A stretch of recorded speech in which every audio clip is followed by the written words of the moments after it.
अध्याय 3 आरंभिक नगर सिंधु घाटी सभ्यता विस्तृत नोट्स और 50 प्रश्न। 1 विस्तृत थ्योरी समय और खोज। इन नगरों का निर्माण लगभग 4700 साल पहले हुआ था।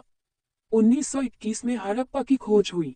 नगर नियोजन ईंटों को इंटरलॉकिंग पैटर्न एक दूसरे में फंसाकर से जोड़ा जाता था।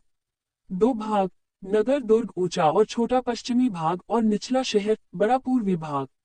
महान स्नानागार मोहनजोदड़ो में स्थित। उतरने के लिए उत्तर दक्षिण में सीढ़ियां। पानी रोकने के लिए प्राकृतिक चारकोल का लेप। फायांस कृत्रिम रूप से तैयार पदार्थ। बालू या स्फटिक पत्थरों के चूर्ण को गोंद में मिलाकर बनाया गया। इस पर चमकदार नीली या समुद्री हरी परत होती थी। कृषि और सिंचाई हल का प्रयोग लकड़ी के हल के साक्ष्य। फसलें गेहूं जौ सरसों मटर तिल और धान। वर्षा कम होने के कारण सिंचाई के लिए पानी इकट्ठा किया जाता था। धातु और आयात तांबा Rajasthan Oman tin Afghanistan Iran सोना कर्नाटक बहुमूल्य रत्न गुजरात अफगानिस्तान। धौलावीरा गुजरात के कच्छ में स्थित। यह नगर 3 भागों में विभाजित था। यहाँ सफेद पत्थरों में खुदा एक बड़ा शिलालेख मिला है। लोथल गुजरात में साबरमती की उपनदी के पास। यहाँ एक विशाल बंदरगाह गोदीवाड़ा और मनके बनाने का कारखाना मिला है।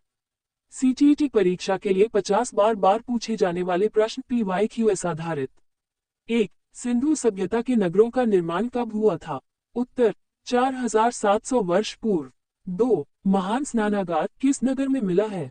उत्तर मोहनजोदड़ो। 3 नालियों की सफाई के लिए क्या बनाए जाते थे? उत्तर मेनहोल। 4 फायांस क्या है? उत्तर कृत्रिम रूप से तैयार किया गया पदार्थ। 5 हड़प्पा के लोग तांबा कहाँ से आयात करते थे? उत्तर राजस्थान और ओमान। 6 कांसा बनाने के लिए तांबे के साथ क्या मिलाया जाता था?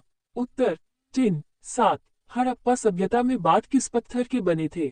उत्तर चट पत्थर। 8 मनके बनाने के लिए किस पत्थर का उपयोग होता था? उत्तर कार्निलियन पत्थर। 9 सूती कपड़े के अवशेष किस नगर में मिले हैं? उत्तर मोहनजोदड़ो। 10 हड़प्पावासी सोना कहाँ से आयात करते थे? उत्तर कर्नाटक। 11 हड़प्पा की मुहरों का मुख्य आकार क्या था? उत्तर आयताकार। 12 खेतों की जुताई के लिए किसका प्रयोग शुरू हुआ? उत्तर हल का। 13 हड़प्पा काल के हल किस चीज के बने थे? उत्तर लकड़ी के। 14 धौलावीरा गुजरात के किस क्षेत्र में स्थित है? उत्तर कच्छ के खादिर बेट में। 15 वह कौन सा नगर था जो 3 भागों में विभाजित था? उत्तर धौलावीरा। 16 लोथल नगर किस नदी के पास स्थित था? उत्तर साबरमती की उपनदी के किनारे। 17 पत्थरों और मनकों का भंडार गृह कहाँ मिला है? उत्तर लोथल। 18 हड़प्पा सभ्यता के पतन की शुरुआत कब हुई? उत्तर लगभग 3900 वर्ष पूर्व। 19 मृतकों का टीला किस शहर को कहा जाता है? उत्तर मोहनजोदड़ो। 20 हड़प्पा के लोग किस धातु से अपरिचित थे? उत्तर लोहा। 21 हड़प्पा की लिपि किस प्रकार की थी? उत्तर चित्रात्मक और रहस्यमयी। 22 कालीबंगा से किसके साक्ष्य मिले हैं? उत्तर अग्निकुंड और जूते हुए खेत। 23 सिंधु सभ्यता का सबसे बड़ा नगर कौन सा था?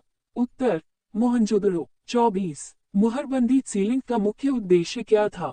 उत्तर सामान की सुरक्षा और पहचान।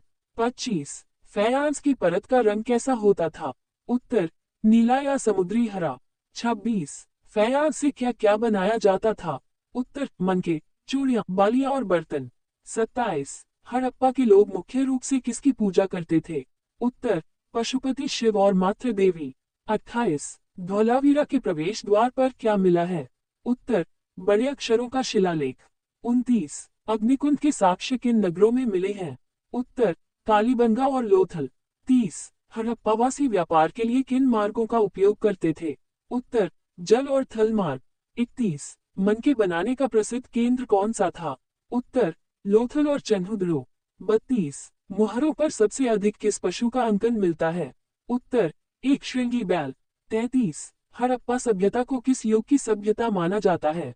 उत्तर कांस्य युग। 34 नगरों की सड़कों की कटान की पद्धति क्या थी? उत्तर ग्रिड पद्धति या समकोण। 35 सभ्यता के विनाश के संभावित कारण क्या थे? उत्तर नदियों का सूखना बाढ़ और वनों की कटाई। 36 हड़प्पा नगर किस नदी के तट पर स्थित था? उत्तर रावी। 33 मोहनजोदड़ो किस नदी के तट पर स्थित था? उत्तर सिंधु। 38 गोदीवाड़ा बंदरगाह के साक्ष्य कहाँ से मिले हैं? उत्तर लोथल। 39 सिंधु सभ्यता में भार और माप की इकाई का अनुपात क्या था? उत्तर 16 का गुणांक। 40 कपास उगाने के सबसे प्राचीन साक्ष्य कहाँ मिले? उत्तर मेहरगढ़। 41 सिंधु का नखलिस्तान किसे कहा जाता है? उत्तर मोहनजोदड़ो। 42 पूरी हड़प्पा सभ्यता का क्षेत्रफल किस आकार का था? उत्तर त्रिभुजाकार। 43 घर के दरवाजे मुख्य सड़क की ओर किस नगर में खुलते थे? उत्तर लोथल। 44 हड़प्पा सभ्यता की मुख्य फसलें कौन सी थीं? उत्तर गेहूं और जौ। 45 विशाल अन्न भंडार अन्नागार कहाँ मिला है? उत्तर मोहनजोदड़ो। 46 हड़प्पा लिपि को अभी तक क्यों नहीं पढ़ा जा सका? उत्तर क्योंकि यह चित्रों के रूप में जटिल है। 47 कांसे की नर्तकी की प्रसिद्ध मूर्ति कहाँ मिली? उत्तर मोहनजोदड़ो। 48 ईंटों को बिछाने की खास पद्धति क्या कहलाती थी? उत्तर इंटरलॉकिंग पैटर्न। 49 नगर नियोजन की सबसे उत्कृष्ट विशेषता क्या थी? उत्तर ढकी हुई नालियों की व्यवस्था। 50 हरियाणा में स्थित प्रमुख हड़प्पाकालीन पुरास्थल कौन सा है? उत्तर राखीगढ़ी।